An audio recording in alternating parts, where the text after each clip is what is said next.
তো কাশীপুর উদ্যানবাটি থেকে ডাইরেক্ট কোনো বেলুড়ে অটো যায় না, তো সেই জন্য আমরা দক্ষিণেশ্বরে নামলাম। তো এখন নেমেই এখানে আমি আর মা ফুচকা খাচ্ছি। তো এখানে অটোর লাইনে দাঁড়িয়ে আছি বেলুড়ের।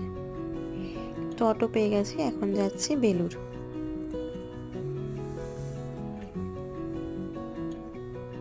তো চলে এসছি। তো এটা হচ্ছে সারদা মায়ের ঘর।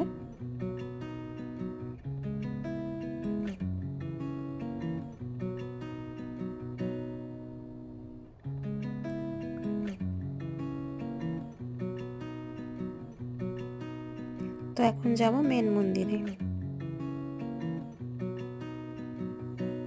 তো প্রচুর লাইন ছিল, তো ওখানে 2 ঘন্টা লাইনে দাঁড়ানোর পর আর ইচ্ছা করছিল না এখানে লাইনে দাঁড়াতে। তো এই জাস্ট বাড়ি আসলাম, তো এখন বাজে 7টা। তো ভিডিওটা এখানেই শেষ করছি। তো আমার ভিডিও যদি তোমাদের ভালো লেগে থাকে তো অবশ্যই সাবস্ক্রাইব করে দিও, আর লাইক কমেন্ট শেয়ার করে দিও। তো আজকের মতো টাটা।